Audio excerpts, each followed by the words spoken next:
ಎಲ್ಲರಿಗೂ ನಮಸ್ಕಾರ, Hare Krishna. Welcome back to my YouTube channel. ತುಂಬ ದಿನ ಆಯಿತು ವ್ಲಾಗ್ಸ್ ಸರಿಯಾಗಿ ಅಪ್ಲೋಡ್ ಮಾಡೋಕ್ಕಾಗ್ತಾ ಇಲ್ಲ. ಯಾಕೆ ವ್ಲಾಗ್ಸ್ ಬರ್ತಾ ಇಲ್ಲ, ಮತ್ತು ವರಮಹಾಲಕ್ಷ್ಮಿ ಪ್ರಿಪ್ರೇಷನ್ ಇಲ್ವಾ, ಏನೂ ಇಲ್ಲ, ಯಾಕೆ ಏನು ಅಂತ ಎಲ್ಲ ಕೇಳ್ತಾ ಇದ್ರೆ ಅದಕ್ಕೆಲ್ಲ ಉತ್ತರ ಇವತ್ತಿನ ವ್ಲಾಗಲ್ಲಿ.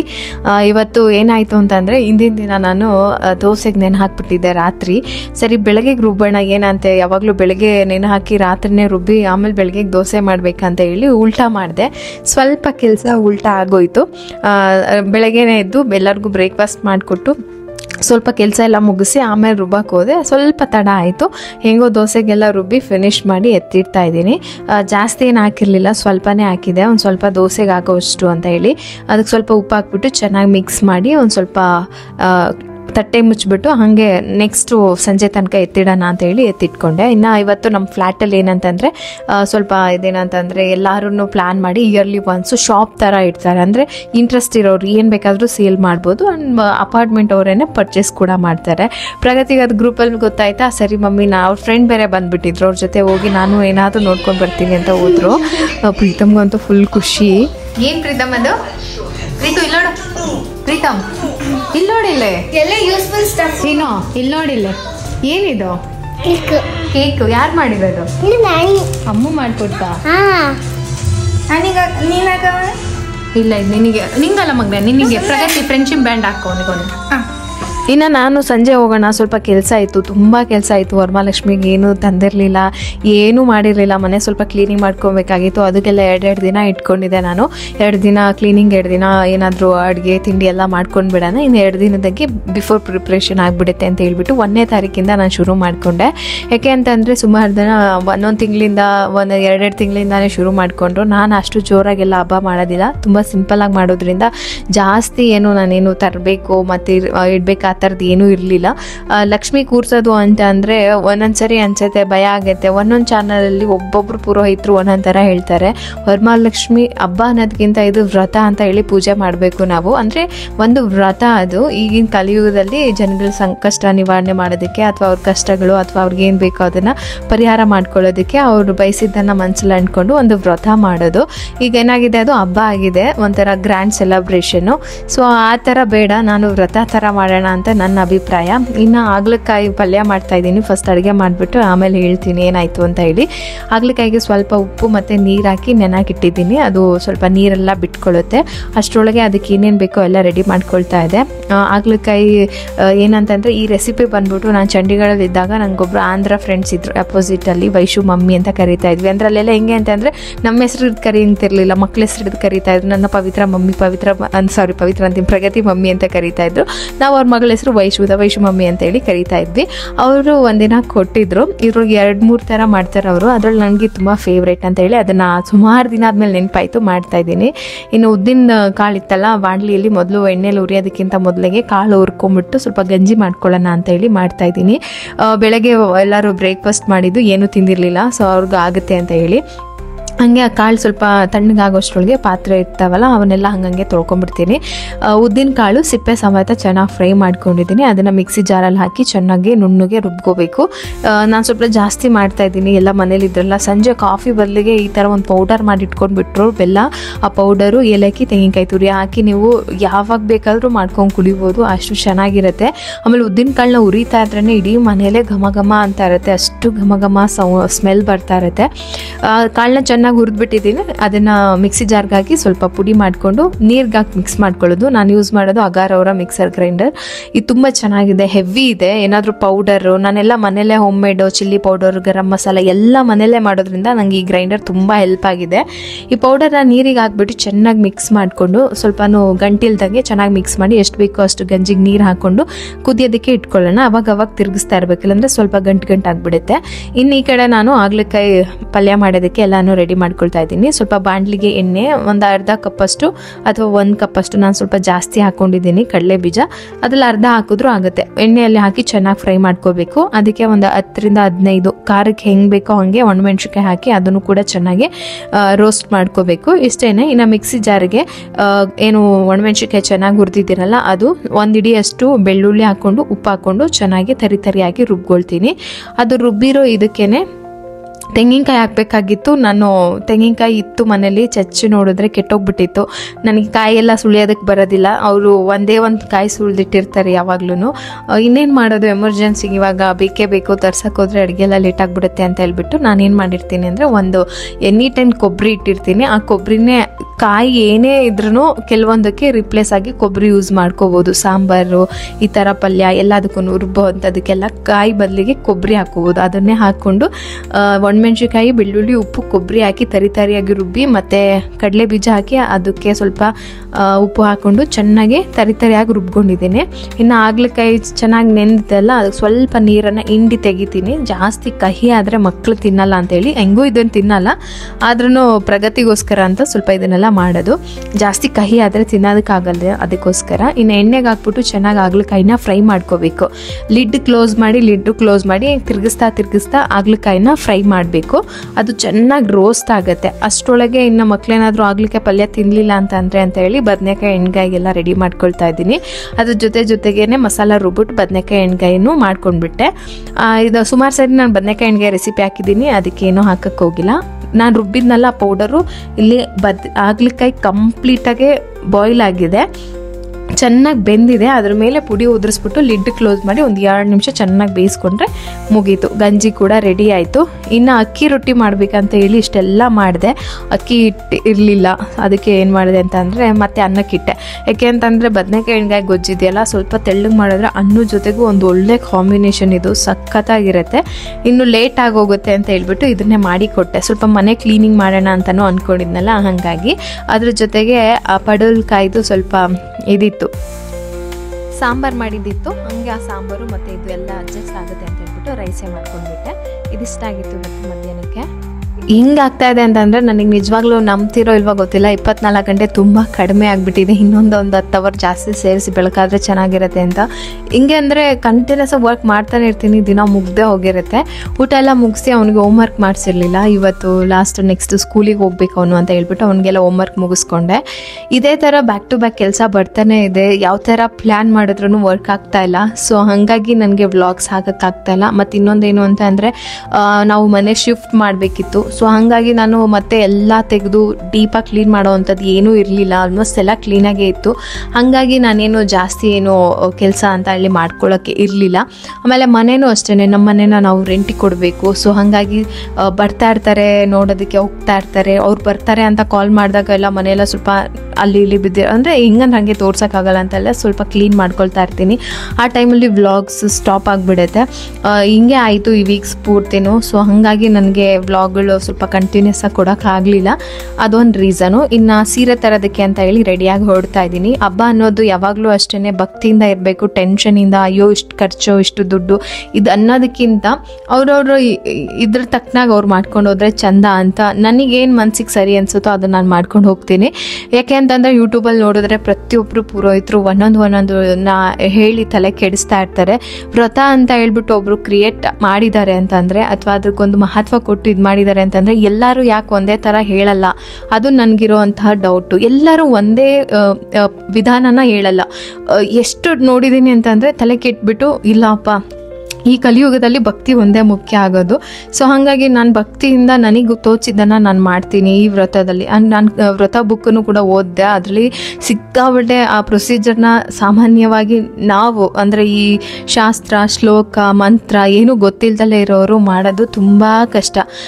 ಷೋಡೋಪಚಾರ ಪ್ರಕಾರನೇ ಮಾಡಬೇಕು, ಆ ಥರ ಎಲ್ಲ ಇದೆ. ಸೊ ಅದೆಲ್ಲ ನಂಗೆ ಗೊತ್ತಿಲ್ಲ.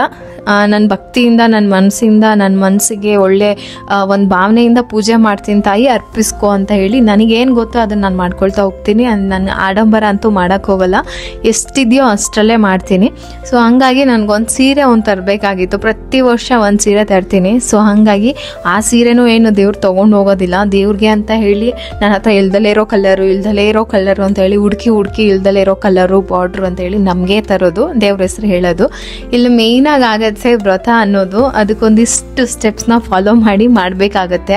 ನಮ್ಮ ಹಿರಿಯರಿಗೆ ಗೊತ್ತಿಲ್ಲ, ನಮ್ಗೆ ಹಾಕೊಟ್ಟಿಲ್ಲ. ಈಗ ಹೊಸ್ದಾಗಿ ಕಲಿಯೋಣ ಅಂತಂದರೆ ಒಂದು ಒಳ್ಳೆ ಪುರೋಹಿತರ ಮುಖಾಂತರ ಕಲಿಬೇಕು. ಅವರು ನಮ್ಗೆ ಯಾರೂ ಗೊತ್ತಿಲ್ಲ, ಮತ್ತೇನು ಮಾಡೋದು? ಸೊ ಏನೂ ಇಲ್ಲ, ನಾನು ಭಗವದ್ಗೀತೆ ಓದ್ತೀನಲ್ಲ, ಅಲ್ಲಿ ಇಷ್ಟೇ ಹೇಳಿರೋದು, ನೀನು ಅಂದರೆ ಸತ್ಯಯುಗ, ದ್ವಾಪರ ಯುಗ, ತ್ರೇತಾಯುಗ ಏನೆಲ್ಲ ಕಳ್ಕೊಂಬಂದ್ವಿ ಅಲ್ಲೆಲ್ಲ ತುಂಬ ಕಷ್ಟ ಇತ್ತಂತೆ. ಭಗವಂತನ ಹೊಲಿಸ್ಕೋಬೇಕು ಅಂತಂದರೆ ಯಜ್ಞಗಳನ್ನ ಮಾಡಬೇಕಂತ ಇತ್ತು, ಯಾಗಗಳನ್ನ ಮಾಡಬೇಕಾಗಿತ್ತು, ಆಮೇಲೆ ಶಾಸ್ತ್ರಗಳನ್ನ ತಿಳ್ಕೊಬೇಕಾಗಿತ್ತು, ಧರ್ಮದ ಪ್ರಕಾರ ಇರಬೇಕಾಗಿತ್ತು. ತುಂಬ ಕಷ್ಟ ಇತ್ತು. ಕಲಿಯುಗದಲ್ಲಿ ಜನ ದೇವ್ರನ್ನ ಮರ್ತೋಗ್ತಾನೆ ಅಂತ ಭಗವಂತನಿಗೂ ಗೊತ್ತಿತ್ತೋ ಏನೋ. ಅದಕ್ಕೆ ಭಗವಂತ ಏನು ಮಾಡ್ದ ಅಂತ ಅಂದರೆ, ನಿನ್ನ ಮನಸ್ಸಿಂದ ಯಾರಿಗೂ ಅನ್ಯಾಯ ಮಾಡದೆ ಮೋಸ ಮಾಡ್ದಲೆ ತುಂಬ ಪ್ಯೂರಾಗಿದ್ದು ಭಕ್ತಿಯಿಂದ ನನ್ನ ಕೇಳ್ಕೊಂಡ್ರೆ ಅಷ್ಟೇ ಸಾಕು, ನಾನು ಹಿಂಗೆ ಹೊಲಿದ್ ಬಿಡ್ತೀನಿ ಅಂತ ಹೇಳಿದ್ನಂತೆ. ಸೊ ಹಾಗಾಗಿ ಅಷ್ಟೊಂದೆಲ್ಲ ರಿಸ್ಕ್ ತೊಗೊಳ್ಳೋದು ಬೇಡ. ಇದು ಭಗವದ್ಗೀತೆ ಮತ್ತು ಭಾಗವತ್ ಪುರಾಣ ಎರಡರಲ್ಲೂ ಮೆನ್ಷನ್ ಆಗಿದೆ, ನಾನು ಓದಿದ್ದೀನಿ. ಆರಾಮಾಗಿ ನೀವು ಏನು ಗೊತ್ತಾ, ಇವಾಗ ವರಮಹಾಲಕ್ಷ್ಮಿ ಹಬ್ಬ ಮಾಡ್ತೀವಿ, ಉಪವಾಸ ಇರ್ತೀವಿ, ಉಪವಾಸ ಇದ್ದು ಮಾಡಿದ್ರೆ ಪ್ರಶಾಂತವಾಗಿರಬೇಕು, ಅದು ಓಕೆ. ಹಿಂದಿನ ದಿನ ಏನೋ ಕೆಲಸ ಮಾಡಿರ್ತೀವಿ, ನಿದ್ದೆ ಮಾಡಿರಲ್ಲ, ಬೆಳಗ್ಗೆ 6 ಗಂಟೆಗೆ ಎಲ್ಲರೂ ಮಾಡಿಬಿಡ್ತಾರೆ, ನಾನು 6 ಗಂಟೆಗೆ ಪೂಜೆ ಮುಗಿಸ್ಬೇಕು ಅನ್ನೋ ಒಂದು ಇದರಲ್ಲಿ 4 ಗಂಟೆಗೆ ಎದ್ದು ಸೀರೆ ಉಡಿಸಿ ಎಲ್ಲ ಮಾಡಿ ಲಾಸ್ಟಲ್ಲಿ ಆ ಮನೆ ಮಹಾಲಕ್ಷ್ಮಿಗೆ ಫುಲ್ಲು ಕೋಪ ಬಂದಿರುತ್ತೆ, ಒಂದು ಫ್ರಸ್ಟ್ರೇಷನ್ ಶುರು ಆಗಿರುತ್ತೆ. ಎಲ್ಲ ನಾನೇ ಮಾಡಬೇಕಾ ಅನ್ನೋ ಕೂಗಾಟ, ಜಗಳ, ಅಥವಾ ಯಾರಿಗೋ ಬೈಯೋದು, ಇನ್ನೇನೋ ಹೇಳೋದು, ಇದೆಲ್ಲ ಮಾಡ್ದಲೆ ನಮ್ಮ ಕೈಯಲ್ಲಿ ಅವತ್ತು ಎಷ್ಟು ಸಾಧ್ಯ ಆಗುತ್ತೋ ಅಷ್ಟನ್ನು ಸಂತೋಷವಾಗಿ ಭಕ್ತಿಯಿಂದ ನಮಗೆ ಏನು ಬೇಜಾರಾಗ್ದಲೇ ಇದ್ದಂಗೆ ಪೂಜೆ ಮಾಡಿದ್ರೆ ಅದು ಒಪ್ಕೊಳ್ತು ದೇವ್ರಿಗೆ ಅಂತ. ಅಲ್ಲೇನಾದರೂ ರಂಪ ರಾಮಾಯಣ ಆಯಿತು, ಕೋಪ ಬಂತು ಅಂತಂದರೆ ಅದು ಭಗವಂತನಿಗೆ ಒಪ್ಪಿಗೆ ಆಗಲ್ಲ ಅಂತ ನಾನು ಎಲ್ಲೋ ಕೇಳಿದ್ದೆ. ಸೊ ಹಾಗಾಗಿ ಅದನ್ನು ನಾನು ಫಾಲೋ ಮಾಡ್ತಾಯಿದ್ದೀನಿ, ನೀವು ಫಾಲೋ ಮಾಡಿ ಅಂತ ನಾನು ಹೇಳೋದಿಲ್ಲ. ಇದು ನನ್ನ ಒಬ್ಬಳ ಅಭಿಪ್ರಾಯ, ಮತ್ತು ನಾನು ಫಾಲೋ ಮಾಡೋದನ್ನು ನನ್ನ ಯೂಟ್ಯೂಬ್ ಚಾನಲಲ್ಲಿ ಶೇರ್ ಮಾಡ್ಕೊಳ್ತಾ ಇದ್ದೀನಿ ಅಷ್ಟೇ.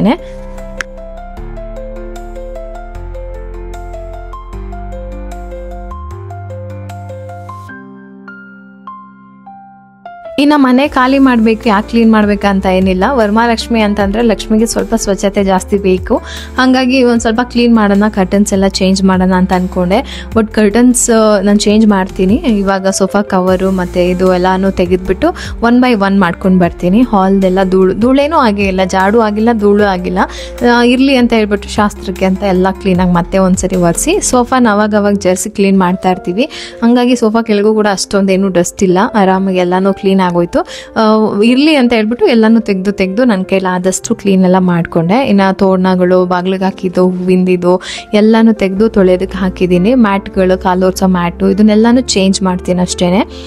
ವರಮಹಾಲಕ್ಷ್ಮಿ ಹಬ್ಬ ಅಂತ ಅಂದರೆ ಸ್ವಲ್ಪ ಕ್ಲೀನಾಗಿರಬೇಕು, ಎಲ್ಲನೂ ಸ್ವಲ್ಪ ಅಂದರೆ ಸ್ವಚ್ಛತೆ, ಕ್ಲೀನು. ಸೊ ಅದು ನಮಗೂ ಒಳ್ಳೆಯದು, ನಾವು ದೇವರು ಅದನ್ನೇ ಇಷ್ಟಪಡೋದು. ಹಾಗಾಗಿ ಅವತ್ತು ಒಂದು ರೀಸನ್ ಇಟ್ಕೊಂಡು ಇಡೀ ಮನೆಗಳನ್ನೆಲ್ಲ ಕ್ಲೀನ್ ಮಾಡಿ ಎಲ್ಲರೂ ಕೂಡ ಪರಿಶುದ್ಧವಾಗಿರ್ತಾರೆ. ಸೊ ಹಂಗೆ ನಾನು ಕೂಡ ಎಲ್ಲನೂ ಕ್ಲೀನ್ ಮಾಡಿಕೊಂಡೆ. ಎಷ್ಟು ಬೇಗ ಅಂತಂದರೆ ನಮ್ಮ ಮನೆಯಲ್ಲಿ ಹೇಳಿದ್ರೆ ನಂಬಲ್ಲ, ಡಸ್ಟ್ ಕಮ್ಮಿ, ಯಾಕೆ ಅಂತಂದರೆ ತುಂಬ ಒಳಗಡೆ ಆಯಿತು. ಹಾಗಾಗಿ ಫ್ರಂಟ್ ಸೈಡಿಂದನೂ ಧೂಳು ಬರಲ್ಲ ಮತ್ತು ಆ ಕಡೆ ಸೈಡಿಂದನೂ ಧೂಳು ಬರಲ್ಲ. ಹಾಗಾಗಿ ಯಾವಾಗ್ಲೂ ಕ್ಲೀನಾಗೇ ಇರುತ್ತೆ, ಅಷ್ಟು ಡಸ್ಟ್ ಆಗೋದಿಲ್ಲ. ಅದು ಒಂದು. ಮಕ್ಕಳು ಮಾಡಿದ್ರೆ ಗಲೀಜು, ಅಷ್ಟು ಬಿಟ್ಟರೆ ಇನ್ನೆಲ್ಲ ಕ್ಲೀನಾಗೇ ಇರುತ್ತೆ. ಸೋಫಾ ಕವರ್ ಎಲ್ಲ ಚೇಂಜ್ ಮಾಡಿಕೊಂಡೆ. ಇನ್ನು ಅಷ್ಟರೊಳಗೆ ನಮಗೆ ಫೋನ್ ಮಾಡಿದ್ರು, ಮನೆ ನೋಡೋಕೆ ಯಾರೋ ಬರ್ತಾರಂತೆ ಅಂತ ಹೇಳಿ. ನಾನು ಅರ್ಧ ಕ್ಲೀನ್ ಮಾಡ್ಕೊಳ್ತಾ ಇದ್ದೆ, ಅಷ್ಟರೊಳಗೆ ಫೋನ್ ಮಾಡಿದ ತಕ್ಷಣ ಮತ್ತೆ ಸ್ವಲ್ಪ ಬಟ್ಟೆ ಎಲ್ಲ ಹಂಗಂಗೆ ಇತ್ತು, ಎಲ್ಲ ತೆಗೆದು ಮಡ್ಚಕ್ಕೆ ಹಾಕಿ ಸ್ವಲ್ಪ ಅದನ್ನೆಲ್ಲ ಸೆಟ್ ಮಾಡಿಕೊಂಡು, ಸರಿ ಇನ್ನು ಮುಗ್ದೋಗ್ಬಿಡುತ್ತೆ, ಶಾಪ್ ಇಟ್ಟಿದ್ರಲ್ಲ ನೋಡ್ಕೊಂಡು ಬರೋಣ ಏನಾದರೂ ತಿನ್ಕೊಂಡು ಅಂತ ಹೇಳಿ ಹೊರಟ್ವಿ. ಪ್ರಗತಿ ಮತ್ತೆ ಸಂಜೆ ಅವ್ರ ಫ್ರೆಂಡ್ ಬಂದು ಕರ್ಕೊಂಡು ಹೊರಟೋಗಿದ್ರು. ಇವತ್ತು ನಮ್ಮ ಪ್ರಗತಿ ಹಿಡಿಯೋದಕ್ಕೆ ಆಗಿಲ್ಲ, ಅವ್ರ ಜೊತೆನೇ ಚೆನ್ನಾಗಿ. ಆಮೇಲೆ ಅವ್ರ ಫ್ರೆಂಡ್ ಬರ್ಡೇ ಇತ್ತು, ಹೋಗೋಕ್ಕಾಗಿಲ್ಲ ಅಂತೇಳಿ ಅವರು ಏನೋ ಒಂದು ಗಿಫ್ಟ್ ಎಲ್ಲ ತೊಗೊಂಡ್ರು.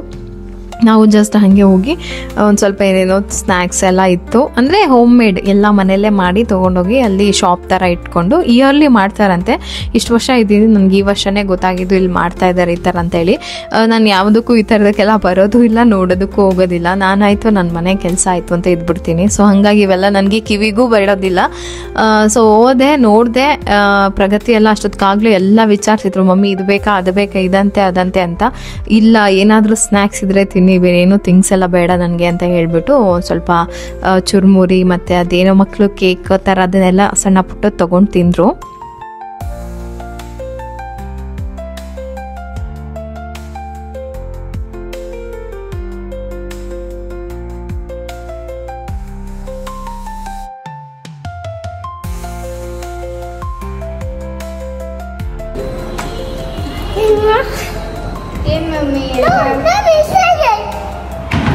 ಎಲ್ಲಾನು ಇದೀವಿ ಪೇಪರ್ಗೆ ಓಪನ್ ಮಾಡ್ಕೊಂಡು ಬರ್ತಾ ಇದೆಯಾ? ಅಲ್ಲಿಂದ ಬರ್ತೀವಿ ಅಂತ ಹೇಳಿದ್ದು ಯಾರು ಮನೆ ನೋಡೋಕೆ ಬರಲಿಲ್ಲ, ಹಂಗೆ ಕ್ಯಾನ್ಸಲ್ ಆಯಿತು. ಗೊತ್ತಿಲ್ಲ, ಹಿಂಗೂ ಮಾಡ್ತಾರೆ, ಬರ್ತೀವಿ ಅಂತ ಫೋನ್ ಮಾಡ್ತಾರೆ, ಆಮೇಲೆ ಬರೋದಿಲ್ಲ. ಸೊ ಸರಿ ಇನ್ನೇನು ಮಾಡೋದು ಅಂತ ಹೇಳ್ಬಿಟ್ಟು ಎಲ್ಲ ಕ್ಲೀನ್ ಆಗಿತ್ತು. ಅವ್ರನ್ನೂ ಕೂಡ ಬೇಗ ಮಲಗಿಸ್ದೆ. ಇವತ್ತು ಇಡೀ ದಿನ ಪ್ರೀತ ಮಲಗಿರಲಿಲ್ಲ. ಸ್ವಲ್ಪ ಹೂವಾಯಿತು ಎಲ್ಲ ಕಟ್ಕೊಂಡು ಎತ್ತಿಡ್ತಾ ಇದ್ದೀನಿ. ಅದ್ರ ಜೊತೆಗೆ ಅಮ್ಮನ ಹತ್ರ ಮಾತಾಡಿಕೊಂಡು ಹಾಗೆ ಕೆಲಸನೂ ಮುಗಿಸ್ಕೊಳ್ತೀನಿ. ಇಲ್ಲಿ ಏನೇ ಇದ್ರೂ ನಾನೊಬ್ಳ ಅಭಿಪ್ರಾಯ ಹೇಳಿರ್ತೀನಿ. ನಿಮ್ಗೇನಾದರೂ ಇಷ್ಟ ಆಗಿ ಫಾಲೋ ಮಾಡಬೇಕು ಅಂತ ಅನಿಸಿದ್ರೆ ನೀವು ಫಾಲೋ ಮಾಡಿ. ಹೂವು ಎಲ್ಲ ಎತ್ತಿಟ್ಕೊಳ್ತಾ ಇದೆ. ಸ್ವಲ್ಪ ಹಾಲು ಏನು ಮಾಡ್ತೀನಿ ಅಂತಂದರೆ, ಇವಾಗ ಬೆಳಗ್ಗೆ ತೊಗೊಂಬಂದರೆ ಹಾಗೆ ಪಾಕೆಟ್ನ ಫ್ರಿಜ್ಜಲ್ಲಿ ಇಟ್ಬಿಟ್ಟು ಸಂಜೆ ಮೇಲೆ ಕಾಯಿಸ್ತೀನಿ. ಚೆನ್ನಾಗಿ ಕಾಯಿಸ್ಬಿಟ್ಟು ಫ್ರಿಜ್ಜಲ್ಲಿ ಇಟ್ಟರೆ ಅದಕ್ಕೇನೆ ಇನ್ನೂ ಚೆನ್ನಾಗಿ ಬರುತ್ತೆ. ಬೆಳಗ್ಗೆಯಿಂದ ಸಂಜೆ ತನಕ ಮತ್ತೆ ಅದನ್ನು ಹಾಲನ್ನ ಉಪಯೋಗಿಸ್ಕೊಳ್ತಾರೆ. ಸ್ವಲ್ಪ ಮೊಸರನ್ನ ಎಪ್ಪಾಕಬೇಕಾಯಿತು. ನಿನ್ನೆ ಹಾಲು ಜಾಸ್ತಿ ಉಳಿದಿತ್ತು. ಜಾಸ್ತಿ ಹಾಲು ಉಳಿದಾಗ ಮೊಸರನ್ನ ಹಾಕ್ಕೊಂಡ್ಬಿಡ್ತೀನಿ. ಮಕ್ಕಳಿಗೆ ಮಜ್ಜಿಗೆ ಮೊಸರು ಎಲ್ಲನೂ ಯೂಸ್ ಆಗುತ್ತೆ ಅಂತ ಹೇಳ್ಬಿಟ್ಟು. ಸೊ ಈ ಥರ ಇದೆ ನನ್ನ ಸಿಚುವೇಶನ್. ಹಾಗಾಗಿ ನಾನು ರೆಗ್ಯುಲರಾಗಿ ವ್ಲಾಗ್ನ ಹಾಕೋಕ್ಕಾಗ್ತಾ ಇಲ್ಲ. ಅದು ಬಿಟ್ಟರೆ ಬೇರೆ ಯಾವ ರೀಸನು ಇಲ್ಲ. ಮಕ್ಕಳು ಸ್ಕೂಲಿಗೆ ಹೋಗ್ತಾ ಇರ್ತಾರೆ, ಅವ್ರನ್ನ ಸ್ಕೂಲ್ಗೆ ಕಳಿಸ್ಬೇಕು, ಮತ್ತು ಅವರು ಬರ್ತಾರೆ. ನಾವು ಆಮೇಲೆ ಕನ್ಫರ್ಮ್ ಆಗಿ ನಮ್ಮದು ಮನೆ ಏನಾಗಿದೆ ಅಂತಂದರೆ ಇಷ್ಟು ಮುಂದಕ್ಕೆ ಹಾಕೊಂಡು ಬಂದಿರೋರು ಮತ್ತೆ ಎಲ್ಲಿ ಕೈ ಕೊಟ್ಬಿಡ್ತಾರೋ ಓನರು ಅಂತ ಅದೊಂದು ಸ್ವಲ್ಪ ಭಯ ಇತ್ತು. ಅದು ಕೂಡ ಕ್ಲಿಯರ್ ಆಯಿತು. ಫೈನಲ್ ಆಗಿ ನಾವು ನೆಕ್ಸ್ಟ್ ಮಂತ್ ಶಿಫ್ಟ್ ಆಗ್ತಾ ಇದ್ದೀವಿ. ಅದು ಬಿಟ್ಟರೆ ಇನ್ನೇನು ಇಲ್ಲ. ಹಂಗೆ ಇನ್ನೇನು. ಸೊ ಈ ರೀಸನ್ಗೆ ನನಗೆ ವ್ಲಾಗ್ಸ್ನ ರೆಗ್ಯುಲರಾಗಿ ಅಪ್ಲೋಡ್ ಮಾಡೋಕ್ಕಾಗ್ತಾಯಿಲ್ಲ. ಅದ್ರ ಜೊತೆಗೆ ನಾನು ಇವಾಗ ಶಾರ್ಟ್ ವೀಡಿಯೋಸ್ ಅಂತೂ ಹಾಕ್ತಾ ಇದ್ದೀನಿ. ಡೈಲಿ ಹಾಕೋಕ್ಕೆ ಟ್ರೈ ಮಾಡ್ತಾ ಇದ್ದೀನಿ. ಖಂಡಿತವಾಗ್ಲೂ ರೆಗ್ಯುಲರಾಗಿ ಶಾರ್ಟ್ ವೀಡಿಯೋನೂ ಬರುತ್ತೆ. ಸೊ ಇದಿಷ್ಟ ಆಯಿತು. ನಾವು ಕೂಡ ಒಂದು 9:30ಗೆಲ್ಲ ಮಲ್ಕೊಂಡ್ಬಿಡ್ತೀವಿ. ಇದು ನೆಕ್ಸ್ಟ್ ಡೇ ಮಾರ್ನಿಂಗ್ ಬ್ಲಾಗ್ನ ಹಾಗೆ ಕಂಟಿನ್ಯೂ ಮಾಡಿದೆ. ಪ್ರೀತಮ್ನ ಕರ್ಕೊಂಬರ್ಬೇಕಾಗಿತ್ತು. ಹಾಗೆ ಬೆಳಗ್ಗೆ ಬೇಗ ಎದ್ದು ಫ್ರೆಶ್ ಅಪ್ ಆಗಿ ದೇವ್ರ ಪೂಜೆ ಮಾಡಿಬಿಟ್ಟು ದೋಸೆ ಹಾಕಿದ್ನಲ್ಲ ನನಗೆ ಅಂತ ಹೇಳ್ಬಿಟ್ಟು ದೋಸೆ ಹಾಕ್ಕೊಳ್ತಾ ಇದ್ದೀನಿ. ಯಾವಾಗಲೂ ಅಷ್ಟೇ ದೋಸೆ ಫಸ್ಟ್ ಟೈಮ್ ಫುಲ್ಲು ಖರಾಬ್ ಆಗುತ್ತೆ. ಆಮೇಲೆ ನೆಕ್ಸ್ಟ್ ಟೈಮ್ ದೋಸೆ ಚೆನ್ನಾಗಿ ಬರುತ್ತೆ. ಇವತ್ತು ಏನಾಯಿತು ಅಂತ ಗೊತ್ತಿಲ್ಲ. ಏನೇನು ಮಾಡೋಕ್ಕೆ ಹೋದ್ರು ಎಲ್ಲ ಫ್ಲಾಪ್ ಆಗ್ತಾಯಿತ್ತು, ಉಲ್ಟಾ ಹೊಡಿತಾಯಿತ್ತು. ಆಗೋದೆಲ್ಲ ಒಳ್ಳೆಯದಕ್ಕೆ ಮುಂದಕ್ಕೆ ಹೋಗ್ತಾ ಇರೋದು ಅಷ್ಟೇ. ನೆಕ್ಸ್ಟ್ ಆಮೇಲೆ ಸ್ವಲ್ಪ ಇನ್ನೂ ನನಗೆ 1-2 hours ಟೈಮ್ ಇತ್ತು. ಸರಿ ಪ್ರೀತಮ್ಗೆ ಕಪ್ ಕೇಕ್ ಥರ ಏನಾದರೂ ಮಾಡೋಣ ಅಂತ ಅಂದ್ಕೊಂಡೆ. ಆ ಬ್ಯಾಟರ್ ಏನಿತ್ತು ನಾನು ಕರೆಕ್ಟಾಗೆ ಮಾಡಿದ್ದೀನಿ. ಬಟ್ ಅದೇನಾಯಿತು ಅಂತಂದರೆ, ಸುಮಾರು ಜನ ಕೇಳ್ತಾಯಿದ್ರಿ ಯಾವಾಗಲೂ ಅವನ್ನೆಲ್ಲ ಮಾಡ್ತಾ ಇರ್ತೀರಾ ಅಥವಾ ಏರ್ ಫ್ರೈಯರಲ್ಲಿ ಮಾಡ್ತೀನಿ ನಾನು, ಏರ್ ಫ್ರೈಯರ್ ರೆಸಿಪಿನೇ ತೋರಿಸ್ತೀರಾ, ಅದಿಲ್ಲ ಅನ್ನೋರು ಹೆಂಗೆ ಮಾಡಬೇಕು ಅಂತ ಹೇಳಿ. ಅದಕ್ಕೆ ನಾನೇನು ಮಾಡಿದೆ, ಈ ಸರಿ ಕುಕ್ಕರಲ್ಲಿ ಮಾಡೋಣ ಅಂತ ಟ್ರೈ ಮಾಡೋಕ್ಕೆ ಹೋದೆ. ಹೊಡಿತು ಫ್ಲಾಪು. ಇದು ಕನ್ಸಿಸ್ಟೆನ್ಸಿ ಮತ್ತು ಇದು ಎಲ್ಲ ಕರೆಕ್ಟಾಗಿದೆ. ಸೊ ಇದೇ ಥರ ಟ್ರೈ ಮಾಡಿ. ಬಟ್ ಅವನ್ ಅಥವಾ ಏರ್ ಫ್ರೈಯರ್ ಮಾಡ್ಕೊಳ್ಳಿ, ತುಂಬ ಚೆನ್ನಾಗಿ ಬರುತ್ತೆ. ಇಲ್ಲಿ ಸ್ವಲ್ಪ ನಾನು ಬಿಳಿ ರವೆ ತೊಗೊಂಡು ಅದಕ್ಕೊಂದು ಅರ್ಧ ಕಪ್ 1 ಕಪ್ಪಷ್ಟು ರವೆ ತೊಗೊಂಡಿದ್ರೆ ಅದಕ್ಕೆ ಅರ್ಧದಷ್ಟು ಮೊಸರು ಹಾಕ್ಕೊಂಡು ಚೆನ್ನಾಗಿ ಮಿಕ್ಸ್ ಮಾಡ್ಕೊಬೇಕು. ಅದಕ್ಕೊಂದು ನೆಕ್ಸ್ಟು ಸ್ವಲ್ಪ ಹಾಲು ಹಾಕ್ಕೊಂಡು ಕನ್ಸಿಸ್ಟೆನ್ಸಿ ಸ್ವಲ್ಪ ತೆಳ್ಳಗೆ ಬರೋ ಥರ ಮಿಕ್ಸ್ ಮಾಡ್ತಾ ಇರಬೇಕು. ಚೆನ್ನಾಗಿ ಮಿಕ್ಸ್ ಮಾಡಿಕೊಂಡು ಒಂದು 10 ನಿಮಿಷ ಅದನ್ನು ರೆಸ್ಟ್ ಮಾಡೋಕ್ಕೆ ಬಿಡಬೇಕು. ಲಿಡ್ ಕ್ಲೋಸ್ ಮಾಡಿ ಅದನ್ನು ಹಾಗೆ ಬಿಟ್ಬಿಡೋದು. ಚೆನ್ನಾಗಿ ನೆಂದ್ಕೊಳ್ಳುತ್ತೆ. ಇನ್ನು 10 ನಿಮಿಷ ಏನು ಮಾಡೋದು ಅಂತ ಹೇಳ್ಬಿಟ್ಟು ಸ್ವಲ್ಪ ಪಾತ್ರೆ ಎಲ್ಲ ಇತ್ತು, ಪಟ ಅಂತ ಪಾತ್ರೆ ಎಲ್ಲ ತೊಳ್ಕೊಂಡ್ಬಿಟ್ಟೆ. ಕೆಲಸ ಮಾಡ್ತಾನೆ ಇರಬೇಕು. ಒಬ್ರು ಹೇಳ್ತಾ ಇದ್ರು ಏನು ಅಂತಂದರೆ, ನಮ್ಮ ಕರ್ಮಗಳು, ಹಿಂದಿನ ಜನ್ಮದ ಕರ್ಮನೋ ಅಥವಾ ಏನೋ ನಮ್ಗೆ ಒಳ್ಳೇದಾಗಬೇಕು ಅಂತಂದರೆ ಆ ಕರ್ಮ ನಾವು ತೀರಿಸ್ಬೇಕಂತೆ. ಆದಷ್ಟು ಬೇಗ ಕೆಲಸ ಮಾಡ್ತಾನೆ ಇರಿ. ಎಷ್ಟು ಹೆಚ್ಚು ಕೆಲಸ ಮಾಡ್ತಿರೋ ಅಷ್ಟು ಕರ್ಮ ಕಳೀತಾ ಇರುತ್ತೆ. ಆಮೇಲೆ ನೀವು ಅಂದ್ಕೊಂಡಿರೋ ಒಳ್ಳೆಯ ದಿನಗಳು ಬೇಗ ಬಂದ್ಬಿಡುತ್ತೆ. ಸೊ ಇದನ್ನ ಯಾವಾಗಲೂ ಥಾಟ್ಸಲ್ಲಿ ಇಟ್ಕೊಳ್ಳಿ. ಹೆಣ್ಮಕ್ಳು ಯಾವಾಗಲೂ ಏನಪ್ಪ ಒಂದೇ ಥರ ಕೆಲಸ ಮಾಡ್ತಾನೆ ಇರಬೇಕಂತ ಅನಿಸ್ಬೋದು ನಿಮಗೆ. ಆವಾಗ ಹಿಂಗೆ ಇದನ್ನ ನೆನ್ಪು ಮಾಡ್ಕೊಳ್ಳಿ, ನಂಗೆ ಕೆಲಸ ಜಾಸ್ತಿ ಮಾಡಿದಷ್ಟು ನಂಗೆ ಒಳ್ಳೆ ಡೇಸ್ ಹತ್ರ ಆಗ್ತಾ ಇದೆ ಅಂತ ಹೇಳಿ. ಓಕೆ, ನಾನು ಮಿಕ್ಸಿ ಜಾರ್ಗೆ ಅದನ್ನು ಏನು ರವೆ ಮತ್ತು ಮಿಕ್ಸ್ ಮಾಡಿ ಇಟ್ಟಿದ್ನಲ್ಲ ಅದನ್ನು ಹಾಕ್ಕೊಂಡಿದ್ದೀನಿ. ಪ್ರೀ ಹೀಟ್ಗೆ ಇಟ್ಕೊಂಡೆ ನಾನು ಕುಕ್ಕರ್ಗೆ. ಸ್ವಲ್ಪ ಉಪ್ಪು ಹಾಕ್ಬಿಟ್ಟು ಇದೇ ಪ್ರೊಸೀಜರ್ ನೋಡಿದ್ದೆ ನಾನು. ಅದಕ್ಕೊಂದು 1/4 ಕಪ್ಪಷ್ಟು ಮೈದಾ ಹಾಕ್ಕೊಂಡಿದ್ದೀನಿ. ಇದು ಮೊಸರಲ್ಲಿ ನೆನೆಸಿದ್ನಲ್ಲ ಆ ರವೆ ಮೈದಾ, ಅದಕ್ಕೆ ರುಚಿಗೆ ಎಷ್ಟು ಬೇಕಷ್ಟು ಫುಲ್ 1 ಕಪ್ಪಷ್ಟು ಬೆಲ್ಲ ಹಾಕ್ಕೊಂಡಿದ್ದೀನಿ. ಅದಕ್ಕೊಂದು 1/4 ಕಪ್ಪಷ್ಟು ಗಾಣದಿಂದ ತೆಗೆದಿರೋ ಕೊಬ್ಬರಿ ಎಣ್ಣೆ ಹಾಕ್ಕೊಂಡಿದ್ದೀನಿ. ಈ ಥರ ಕನ್ಸಿಸ್ಟೆನ್ಸಿಯಾಗಿ ಬರೋ ಥರ ರುಬ್ಬೇಕಾದ್ರೆ ಗಟ್ಟಿ ಆಯಿತು ಅಂತಂದರೆ ಮತ್ತೆ ಹಾಲು ಹಾಕಿ ರುಬ್ಕೋಬೋದು. ಅದಕ್ಕೊಂದು 1/4 ಸ್ಪೂನಷ್ಟು ಬೇಕಿಂಗ್ ಪೌಡರು, ಚಿಟಿಕೆಯಷ್ಟು ಬೇಕಿಂಗ್ ಸೋಡಾ, ಇದನ್ನು ಹಾಕಿ ಚೆನ್ನಾಗಿ ಮಿಕ್ಸ್ ಮಾಡ್ಕೊಳ್ಳಿ. ಬೇಕಂತಂದರೆ ವೆನಿಲಾ ಎಸೆನ್ಸ್ ಹಾಕ್ಕೋಬೋದು. ಅದು ಇಲ್ಲ ಅಂತ ಅಂದರೆ ಪರವಾಗಿಲ್ಲ, ಹಾಗೆ ಏಲಕ್ಕಿ ಪೌಡರ್ ಹಾಕಿ, ಇಲ್ಲಾಂದರೆ ಚಾಕೋ ಚಿಪ್ಸ್ ಇದ್ರೂ ಆಗುತ್ತೆ. ಇದನ್ನು ಏನು ಮಾಡಿ ಅಂತಂದರೆ ಸೇಮ್ ಬ್ಯಾಟರ್ ಕನ್ಸಿಸ್ಟೆನ್ಸಿ ಎಲ್ಲ ಪರ್ಫೆಕ್ಟ್ ಆಗಿದೆ. ಈ ಕಪ್ ಕೇಕ್ ಮೋಲ್ಡ್ ಬರುತ್ತೆ, ಕಪ್ ಕೇಕ್ ಇದು ಬರುತ್ತಲ್ಲ ಸಿಲಿಕಾನ್ದು ಏನು ಕಪ್ ಕೇಕ್ ಮೋಲ್ಡು, ಅದರೊಳಗೆ ಹಾಕಿ ಏರ್ ಫ್ರೈಯರಲ್ಲಿ 180 ಡಿಗ್ರಿಯಲ್ಲಿ 15 ಮಿನಿಟ್ಸ್ 10 to 15 ಮಿನಿಟ್ಸಲ್ಲಿ ಸಾಕಾಗುತ್ತೆ. ಇದು ಚೆನ್ನಾಗಿ ಬಾಯ್ಲ್ ಆಗುತ್ತೆ. ಅದ್ರ ಮೇಲೆ ನೀವು ಚಾಕೋ ಚಿಪ್ಸ್ ಅಥವಾ ಈ ಥರ ಡ್ರೈ ಫ್ರೂಟ್ಸ್ ಹಾಕಿ ಮೈಕ್ರೋ ಓವನಲ್ಲಿ ಅಥವಾ ಏರ್ ಫ್ರೈಯರಲ್ಲಿ ಇಟ್ಬಿಟ್ಟು, ನಾನು ನಿಮ್ಗೆ ಹೇಳಿದೆ 180 ಡಿಗ್ರಿ 15 ಮಿನಿಟ್ಸ್ ಸಾಕಾಗುತ್ತೆ. ಕಪ್ ಕೇಕ್ ರೆಡಿ ಆಗುತ್ತೆ.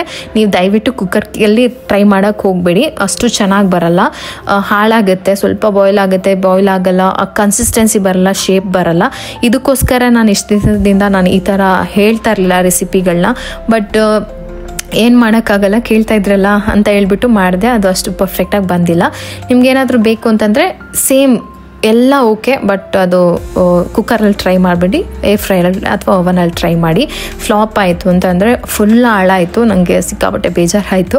ಸರಿ ಅಂತ ಹೇಳ್ಬಿಟ್ಟು ಪ್ರೀತಮ್ನ ಕರ್ಕೊಂಬರೋದಕ್ಕೆ ಅಂತ ಹೋಗ್ತಾ ಇದ್ದೀನಿ. ಈ ಬ್ಯಾಗು ಕೂಡ ಅಷ್ಟೇ ನನಗೆ ಎಷ್ಟು ಹೆಲ್ಪ್ ಆಗಿದೆ ಅಂತಂದರೆ, ಈ 3 ಮಂತ್ಸಿಂದ ಪ್ರೀತಮ್ನ ಕರ್ಕೊಂಡು ಬರೋದಕ್ಕೆ, ಅವನ್ನ ಹೆಂಗೆಲ್ಲ ಟ್ರೈ ಮಾಡ್ತೀನಿ ಎಬ್ರಿಸ್ಕೊಂಡು ಕರ್ಕೊಂಬರೋದಕ್ಕೆ. ಅವ್ನಿಗೆ ಮುಖ ಎಲ್ಲ ತೊಳಿತೀನಿ, ನೀರು ಕುಡಿಸ್ತಾ ಇರ್ತೀನಿ, ಏನು ಮಾಡಿದ್ರು ಅವ್ನಿಗೆ ನಿದ್ದೆ ಬಂದೇ ಬಿಡುತ್ತೆ. ಸೊ ಹಾಗಾಗಿ ಈ ಬ್ಯಾಗನ್ನು ಹಾಕ್ಕೊಂಡು ಬರ್ತೀನಿ. ಸ್ವಲ್ಪ ದೊಡ್ಡನಾಗಿದ್ದಾನೆ, ಏನಪ್ಪ ದೊಡ್ಡ ಮಗುಗೆ ಈ ಬ್ಯಾಗು ಅಂತ ಎಲ್ಲ ಹೇಳ್ತಾರೆ. ಇಲ್ಲ, ಅವನಿಗೆ ಏನೂ ಆಗಿಲ್ಲ. 3 ಮಂತ್ಸಿಂದ ರೆಗ್ಯುಲರಾಗಿ ನನ್ನ ಹಸ್ಬೆಂಡು ಇದರಲ್ಲೇ ತೊಗೊಂಡು ಬರೋದು, ನಾನು ಇದರಲ್ಲೇ ಕರ್ಕೊಂಡು ಬರೋದು.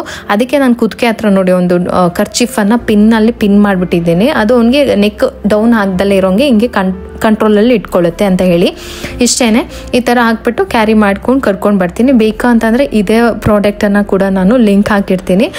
ಯಾರಿಗಾದ್ರೂ ಯೂಸ್ ಆಗುತ್ತೆ, ಸ್ವಲ್ಪ ಸ್ಕೂಲ್ ದೂರ ಅಥವಾ ಮಗುನ ಹಿಂಗೆ ಸಿಂಗಲ್ ಪೇರೆಂಟ್ ಅಥವಾ ಮನೆ ಎಲ್ಲನೂ ಮೇಂಟೈನ್ ಮಾಡಬೇಕು ಅನ್ನೋರಿಗೆ ತುಂಬ ಹೆಲ್ಪ್ ಆಗುತ್ತೆ. ಪ್ರಾಡಕ್ಟ್ ಕೂಡ ಅಷ್ಟೇ ಚೆನ್ನಾಗಿದೆ. ಅಂದರೆ ಅದರಲ್ಲಿ ಮೆನ್ಷನ್ ಮಾಡಿರೋದಕ್ಕಿಂತ ಜಾಸ್ತಿ ಏಜ್ ಮಕ್ಕಳನ್ನು ಕೂಡ ನಾವು ಕ್ಯಾರಿ ಮಾಡ್ಬೋದು. ಸೇಫ್ ಆಗಿದೆ, ಅದು ನನಗೆ ಇಷ್ಟ ಆಗಿದ್ದು. ಇಷ್ಟು ದಿನದಲ್ಲಿ ಒಂದಿನ ಬೆಲ್ಟ್ ಬಿಚ್ಕೊಳ್ತು, ಲೂಸ್ ಆಯಿತು, ಏನೂ ಇಲ್ಲ. ಎಲ್ಲೋ ಒಂದು ಕಡೆ ಸ್ಟಿಚ್ಚು ಆಯಿತು, ಏನೂ ಇಲ್ಲ, ಅಷ್ಟು ಚೆನ್ನಾಗಿದೆ. ಇದು ಆಯಿತು, ಅವನ್ನ ಮಲಗಿಸ್ಬಿಟ್ಟು ಕೇಕ್ ನೋಡ್ತಾ ಇದ್ದೀರಲ್ಲ, ಅದು ನನಗೆ ತುಂಬ ಬೇಜಾರಾಯಿತು. ಬಟ್ ಇದು ನಾನು ಆಲ್ರೆಡಿ ಕಪ್ ಕೇಕ್ ಥರ ಮಾಡಿದ್ದೀನಿ. ತುಂಬ ಚೆನ್ನಾಗಿ ಬಂದಿರೋ ಒಂದು ರೆಸಿಪಿ ಇದು. ನೀವು ಖಂಡಿತ ಇದೇ ಮೆಜರ್ಮೆಂಟಲ್ಲಿ ಇನ್ನೊಂದು ಸ್ವಲ್ಪ ಶುಗರ್ ಸ್ವೀಟು ಏನಂತಂದರೆ ನಾನು ಮೀಡಿಯಮಾಗಿ ಹಾಕಿರ್ತೀನಿ, ಚೂರು ಬೆಲ್ಲ ನೋಡಿ ಹಾಕ್ಕೊಳ್ಳಿ. ಯಾಕೆಂತಂದರೆ ಕೆಲವು ಬೆಲ್ಲ ಸ್ವೀಟ್ ಕಮ್ಮಿ ಇರುತ್ತೆ, ಕೆಲವು ಬೆಲ್ಲ ಸ್ವೀಟ್ ಜಾಸ್ತಿ ಇರುತ್ತೆ. ಅದು ಹಾಗಾಗಿ ಸ್ವಲ್ಪ ಏರಾಗುತ್ತೆ ಅಷ್ಟೇ. ಇನ್ನೆಲ್ಲ ಬಿಟ್ಟರೆ ಫ್ಲಫಿನೆಸ್ಸು, ಸಾಫ್ಟು ಕೇಕು ಎಲ್ಲ ತುಂಬ ಚೆನ್ನಾಗಿ ಬಂದಿರುತ್ತೆ. ನನಗೆ ಬೇಜಾರಾಯಿತು ಇವತ್ತು ಸಿಕ್ಕಾಪಟ್ಟೆ ಒಂಥರ. ಯಾಕೆಂತಂದರೆ ನನ್ನ ರೆಸಿಪಿ ಅಷ್ಟು ಬೇಗ ಹಾಳಾಗಲ್ಲ. ನಾನು ಏನೇ ಮಾಡಿದ್ರು ಅಷ್ಟು ಬೇಗ ರೆಸಿಪಿ ಹಾಳಾಗಿರೋದು ನನಗೆ ಅಷ್ಟು ಇದೇ ಇಲ್ಲ. ಇದೊಂದು ಸ್ವಲ್ಪ ಹಿಂಗಾಯ್ತಲ್ಲ ಅಂತ ಬೇಜಾರಾಯಿತು. ಸಿಗ್ತೀನಿ ನೆಕ್ಸ್ಟ್ ವ್ಲಾಗಲ್ಲಿ. ಟೇಕ್ ಕೇರ್, ಬಾಯ್.